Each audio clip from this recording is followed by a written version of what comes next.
Just hung out with old Daryl. We got in the wall. Well, see, when you're Daryl Waltrip, you can get away with that kind of stuff. Yeah, I know. Daryl's memory kind of gets a little screwed up sometimes. I guess he forgets that with all the rule changes he wants NASCAR to make, he forgets that if they change the rules. We were not rule breakers. We were rule makers. The headlines might be, well, Waltrip said. It didn't matter who won the race, it'd be what I said. And I've had them knock on my door and say, hey, I didn't appreciate what you said about me today. I come back up in the track and I hit Kale and I wrecked him. And they asked Kale what happened. He said, Jaws wrecked me. And I said, all he does is go around chewing up cars. That's what he's known for. So I said, so what? So I'm Jaws. I don't really care, you know. And I kind of like that. You did like the attention. I like that. Okay. You know? People say you talk about yourself a lot. I said, well, I was afraid you weren't going to.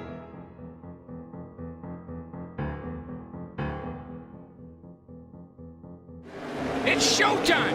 Boogity, boogity, boogity! Ooh, let's go racing today, boys! Where to even begin? From driving to marketing to broadcasting, Daryl Waltrip was a core component of NASCAR for almost 5 decades, and for good reason too. In an era defined by grizzled veterans just wanting to drive, he made himself the main attraction both on and off the track, though he wasn't a born showman. To understand his story, we have to go back to his origin, and like most from his era, he came from humble beginnings. He got his start driving go-karts at age 12, and by 16 he had started driving cars, building a 1936 Chevy Coupe and racing it in his hometown of Owensboro, Kentucky. But success was far from a guarantee. He originally had his sights set on IndyCar, but after he flipped over the guardrail at Tri-State Speedway, he decided to switch his focus to stock cars. To my knowledge, this is one of 4 times in his life that he flipped a car, with the second being his own 396 Supersport Chevelle in his girlfriend Stevie's front yard, which also happened to be how he met her parents. So anytime you have an awkward encounter with your in-laws, just remember, you could be Daryl Waltrip. Thanks to the experience he garnered from go-karts, he found his comfort zone on the pavement, cutting his teeth and filling his trophy case at the Whitesville, Kentucky Motor Speedway. And his success there caught the attention of fellow driver P.B. Crowell, the 1968 Nashville Fairgrounds track champion and a car owner with an enticing offer. He wanted Waltrip to drive his 48 car, which he would do, en route to the 70 and 73 track championships as well as his third barrel roll. But if you ask most Nashville natives, that's probably not what they remember him for. You see, it didn't take long for Waltrip to gain a reputation as a talker. His antics weren't just limited to post-race interviews. He would regularly promote the track's weekly races by appearing on local news shows and bad-mouthing the other drivers. And while this didn't make him popular in the garage, he was an instant fan favorite, selling out grandstands and filling the pockets of any promoter lucky enough to host him. This also led to a friendship with local radio host Ralph Emery, who would feature him on multiple programs and establish him as a local legend, enabling a springboard move to the top series of NASCAR. His first foray happened to coincide with the beginning of the modern era, a time of limited schedules and unlimited sponsors, and his first start would come at Talladega, the biggest, meanest track of them all. Waltrip, however, couldn't be intimidated, as he immediately drove his 1969 Mercury Cyclone that happened to have Mario Andretti's Daytona 500 winning chassis up to the front. He got the drop on everyone's treads with his slicks, performing so well that he was able to sell the rest of his tires to his competition after the race. But it would all be for naught, as he was sidelined on lap 69 due to an engine failure, his first of 2 on the season. But when he wasn't blowing motors, he was blowing up the charts. 8th at Atlanta, 6th at Charlotte, and 3rd at his home track of Nashville had cemented his belonging in the Cup Series, and the following season would only further his cause. With the exception of 5 races driven for Bud Moore, he drove his own car to 5 top 10 finishes, including a 2nd place at the Texas World Speedway. And the following year, he'd have his standout season, collecting 11 top 10s, 7 top 5s, and his first pole at where else but Nashville. Greatness was all but guaranteed, but there was a problem. Actually, a few problems. David Pearson, Cale Yarborough, Bobby Allison, and of course, the King. Whether or not he knew it at the time, he was competing against some of the stiffest competition in NASCAR history, as just those 4 would go on to combine for a total of 472 wins in the Cup Series, more than doubling the win total of today's top 4 talents. Needless to say, Waltrip's work was cut out for him, but as NASCAR returned to his home track, he found himself with as good a shot as ever. He once again sits on the pole. Richard Petty is uncharacteristically slow, and Bobby Allison and David Pearson are nowhere to be found. His only competition is Cale Yarborough, who takes the lead early and holds point for almost 3/4 of the race, until Lady Luck would twist things up. Instead of Waltrip, it was Yarborough who would suffer an engine failure with just 81 laps to go. and once DW had the lead, it was pretty much over. He would end up winning the race by 2 laps over Benny Parsons, with the rest of the field finishing over 10 laps behind. Even for 1975, this was dominant, a showing of grit, tenacity, and maybe just a little luck. And so when I look at that picture of my first win right down here in Victory Circle, and who's standing in there as proud as she could possibly be, was my grandmother. Because it wasn't too long after that she passed away, but I was always so grateful that she got to see me win my first race. The Waltrips weren't a racing family. They didn't have cars to drive or a team to inherit. Everything Daryl drove was his, but even that was about to change. On the final lap of that year's Firecracker 400, he made a pass on the final lap to take 4th place from Donnie Allison, which was enough to catch the attention of Allison's car owner, Bill Gardner, who decided to kick Donnie for Daryl. He was hesitant at first, as he was achieving respectable results just fine in his own Chevy Laguna, but the offer was too good to pass up, and they were awful. Despite a second win at Richmond and winning speed shown throughout, they only managed to finish 7 of the 11 races they started, and the following season wasn't much better. He managed an average position of 4.5, but that was just in the races he finished. He DNF'd over half the schedule, relegating him down to an 8th place points finish. He did manage to pick up a 3rd win at Martinsville, but still, it was obvious that he had more to give. And in 1977, he'd finally deliver.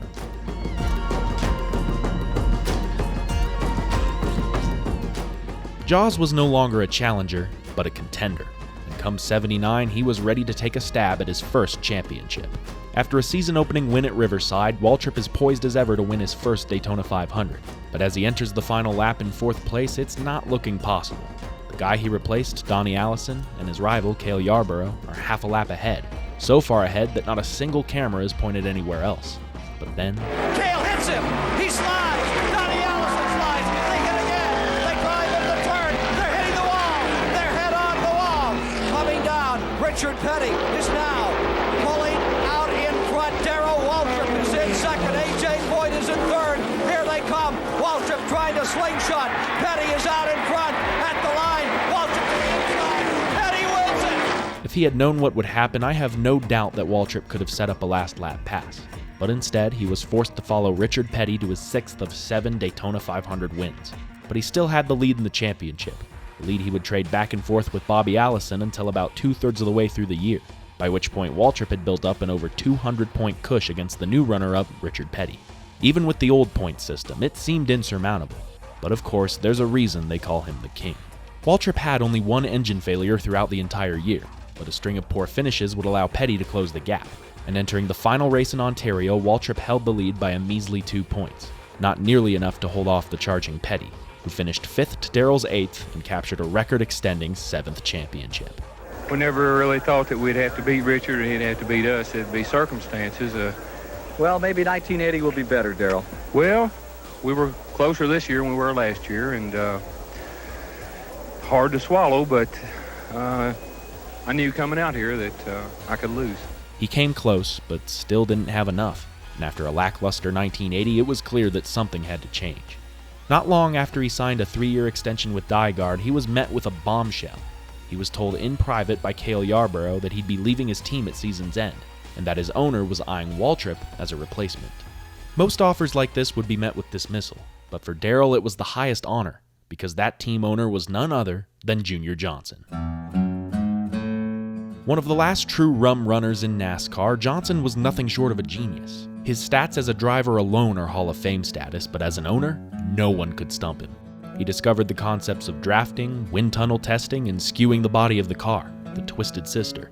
In 1966, he entered a car that had broken so many rules that they put it in the Hall of Fame, and his hands-on approach to pit stops may have very well influenced NASCAR to put a limit on who could and who could not hop over the wall. When it came to innovation, few could match him. And for all the rules in NASCAR's book, we can thank Junior for at least half of them. Now you can say what you will about his conniving ways, but the fact is that he got results. 45 wins and 3 consecutive championships in just his time with Yarborough. For Waltrip, it was the opportunity of a lifetime, but he still had to get out of the Dygaard deal. And to do that, he had to pay Bill Gardner $300,000. A steep price, but he was good for it. And after he pays his dues and gets up to leave, Gardner tells him that he still owes him $25,000, to which DW says, What?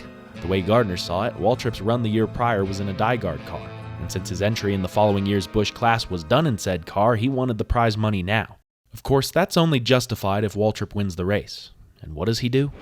Daryl Waltrip receives the checkered flag and first place. It's been the lucky weeks. Last week winning at Richmond and right here at Rockingham. Daryl Waltrip wins again, makes it 2 in a row. Car number 11, driven by Daryl Waltrip, has dominated NASCAR Grand National Racing, winning almost every race it enters. To say this team was dominant would be an understatement. In just 2 years, he managed 45 top 10s, 38 top 5s, 24 wins, and 2 consecutive championships. On any given weekend within those 2 years, he had about a 40% chance of winning, far more than anyone else could ever boast of. What made it more impressive was that he did it with 2 different crew chiefs. The first was Tim Brewer, former crew chief of Richard Childress and Cale Yarborough in '78. But after he jumped ship, Johnson called upon the services of former jackman Jeff Hammond, who would go on to chief Waltrip's crew for the following decade. This was undoubtedly the most fruitful point in Waltrip's career, and likely led to his unfavorable relationship with the fans. But to him, it didn't matter. As long as the crowd was making noise, he was happy, and that crowd made a lot of noise. I was having a ball. I was having the time of my life. Unfortunately, nobody was having fun but me. And it all came to a head at Charlotte. I was leading the race, and I blew up. I wrecked on the back straightaway when the engine blew. I'm right in front of this grandstand. But when I wrecked, people started cheering.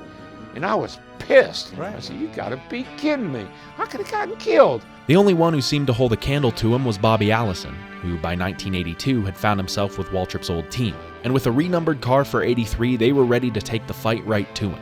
Like Waltrip in '79, they found themselves with a 200-point lead by the midpoint of the season.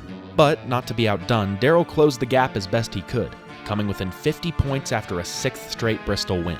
Unfortunately, Allison would respond with 3 straight wins of his own, putting him out front for good and giving DieGuard their first and only championship by denying their former driver his three-peat. And by 1984, both parties were feeling the hangover. Now don't get me wrong, 7 wins is nothing to scoff at, and they did hold the points lead for much of the season, but sub-20th place finishes and good old engine failures would be enough to do them in. And in 1985, things weren't looking much better. Of the first 10 races, Waltrip would fail to finish half of them, putting him in a 134-point hole heading into Charlotte. There were a number of things that made this weekend special, from the inaugural Winston to Waltrip's brother Michael making his first Cup Series start, but for Junior and Daryl, it was just another chance to win, which is exactly what they do in the most explosive way possible. He wins $200,000. He blows up. Going into first corner, he blew up. What a Hollywood ending. Understandably, this spawned a lot of theories. Did Waltrip intentionally blow the motor to clear inspection? Did it just happen to blow 50 yards past the finish line? Was Junior Johnson sitting in the pits with a detonator? All valid theories that would never be proven, and come the next day, Waltrip would run it back by winning his 3rd World 600, the first of 3 wins on the season that would win him his 3rd championship. A lot of threes right there. Maybe it was a good luck charm, or maybe it was foreshadowing what was to come. Oh! 4 cars, there it goes. Who's going to win the race? Where's Kyle Petty? Despite a hard fight from Waltrip, who would match his 3 wins from the year before, he would end up being dethroned by the Intimidator, who took his first championship with Richard Childress. Once again, something had to give, but Junior Johnson didn't move for anyone, and with a contract dispute came the separation of one of the most successful pairings in NASCAR history. It was a huge shock to the team, but there were still races to run and Junior wanted the last laugh. It can't be confirmed since he's not alive to dispute it, but according to Daryl, as revenge for him leaving the team, Junior had his guys leave preparations on the Atlanta car incomplete, a car that could have very well stolen the championship had it not blown up on lap 83. Junior Johnson was a genius, but he was also stubborn as hell. It's safe to say there was no love lost between them, as Waltrip would become a free agent for the first time in 5 years. But as is the formula for multi-time champions, that wouldn't last long.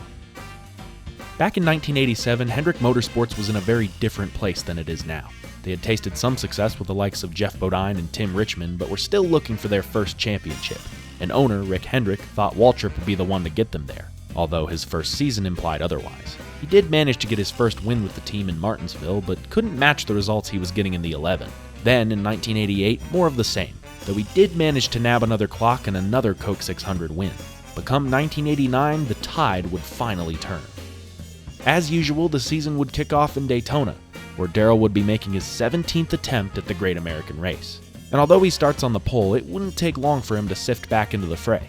As the laps wound down, it was clear that if he wanted to win, it would have to be on fumes. He made his last stop with 53 to go, putting him 7 to 8 laps outside of his pit window. But by using Junior Johnson's concept of the draft, he was able to decrease the amount of wind resistance by tailing the other cars. And with 4 laps to go, his last competitor peels off in defeat, leaving Waltrip with open air and open road. The one thing, ironically, he didn't want to see. But thankfully, with the help of some lap cars, he coasted his way home, giving us one of the most iconic celebrations in NASCAR history. Oh, I won the Daytona 500! I won the Daytona 500! Daryl, how long? Wait. This is the Daytona 500, isn't it? You bet. Don't tell me it isn't. Thank God! The festivities would continue throughout the entire season, as he would win 4 of the first 10 races, including a 5th Coke 600. And he would go on to pad his stats further with wins at Bristol, Martinsville, and almost another Winston, until... Waltrip loses it as they touch.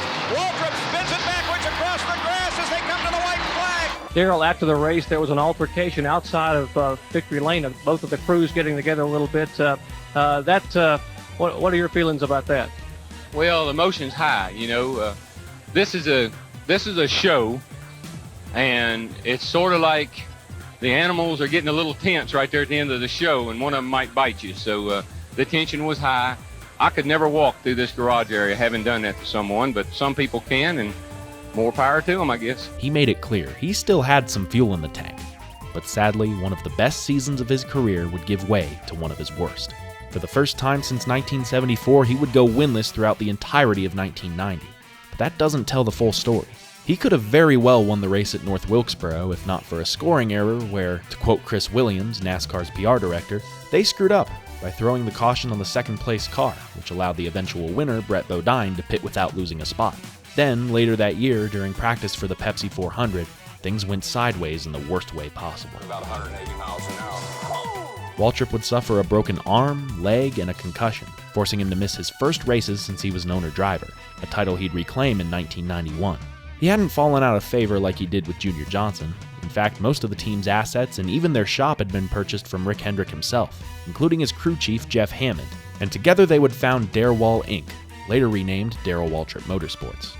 This was the equivalent to Tony Stewart leaving Joe Gibbs to start his own team. Everyone thought it was career suicide, only in the case of Daryl, it sort of was. With the help of Hendrick engines, he cobbled together 5 more wins, with his last coming at a rain-shortened Southern 500 in 1992. They say that you should celebrate every win like it's your last, because you never know when it might actually be. And while nobody felt that way at the time, the jovial Waltrip never took a celebration for granted. I can only run 11 more laps, and then I got to come in. Why'd your face turn so red when you said that? He was still shades of old Daryl, although come the midway point of 91, history would repeat itself. Uh-oh, we've got a problem. Contact here, for sure. Daryl Waltrip and Joe Ruck. Waltrip's car gets on his roof and over and over. Daryl Waltrip tumbling down the backstretch in what appears to be a very, very serious crash. For the 4th time in his life, Daryl Waltrip flipped a car. Only this time it was televised for the whole world to see, and fans would wait anxiously as safety crews pulled him through the white and orange scrap. The violent nature of the wreck still has people talking today. Restrictor plates were still fairly new at the time, and people were just beginning to learn the dangers of such close-quarters racing. But thankfully, on this day, he would only walk away with minor injuries, though the lasting effects may not be known. From 93 onward, he wouldn't win a single race, and after 1995, the points finishes dwindled, until 1997 when he finished 26th in points and lost his longtime sponsor, Western Auto. He tried to go a few more rounds in 98 with a new sponsor, but after the checks bounced, he was forced to sell off his team well before the season's end. Once again, he was on the market, but after 5 years of being outrun by the up-and-comers, he was a very cold prospect, and it's likely that he would have retired then and there, if not for another unlikely rival giving him an offer he couldn't refuse. After Steve Parks suffered a broken femur during practice at Atlanta, Dale Earnhardt's new team was in need of a new driver, and after DNQing the next 2 races, he knew he'd need some veteran experience behind the wheel. While their sordid history on track made them seem incompatible, Dale and Daryl ended up becoming good friends, and in his lowest moment, DW would find sanctuary in the walls of DEI, where he would start 13 races, nab a couple more top 10s, and give the fans one more show. That's right, folks. DW. No doubt grinning like a Cheshire cat. He's leading here at Pocono. Daryl, a lot of people left you for dead. Your career, you've shown them that you still have the fire. They didn't put quite enough dirt on me. Kicked it off and crawled back out. Although things looked promising, this would end up being his best finish for the rest of his career, as he was forced back to the mid-pack driving his own sold-off race cars. He'd wrap things up by driving the Kmart car, experiencing his lowest points finishes and, in his final year, failing to qualify 6 times. But such an unceremonious ending just wouldn't be fitting. So, in his final attempt at qualifying for the Brickyard 400, he didn't just make the show, but put himself all the way at the top of the pylon. Oh, he did it! Oh, look at this! DW!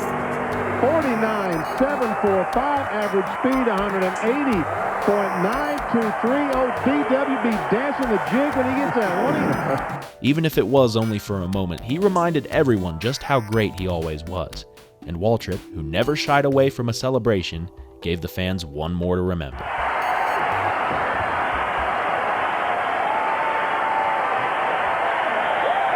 Michael Waltrip had always lived in his brother's shadow. Whereas Daryl was a proven champion, Michael had no championships, or wins for that matter. He had raced for all manner of teams, scoring top 10s, top 5s, the occasional pole, and even the $200,000 paycheck in the '96 Winston.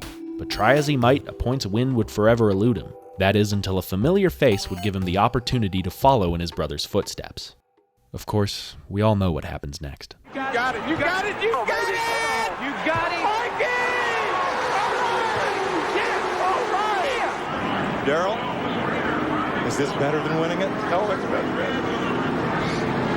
This is great. I just hope Dale's okay. I guess he's all right, isn't he? What should have been a moment of jubilation, Daryl Waltrip, watching from the booth as his brother realizes a dream, turning into a living nightmare. Well, I was going to go to Victory Circle, but my friend Andy Casposito, he's a deputy sheriff. He was going to take me down through the crowd to get to Victory Circle. He's standing at the top of the stairs, shaking his head. And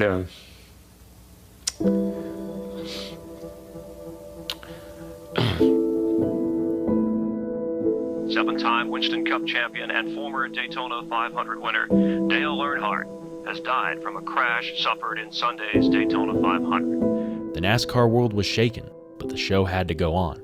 And with heavy hearts, the Cup Series returned the following week on a dreary Rockingham day, where DW would give the invocation to honor an old friend. I'd like to ask you to do something. I'd like to ask you to take the hand by the person beside you. Lord, our hearts are hurting. We've lost a great friend, and it all seems so unfair.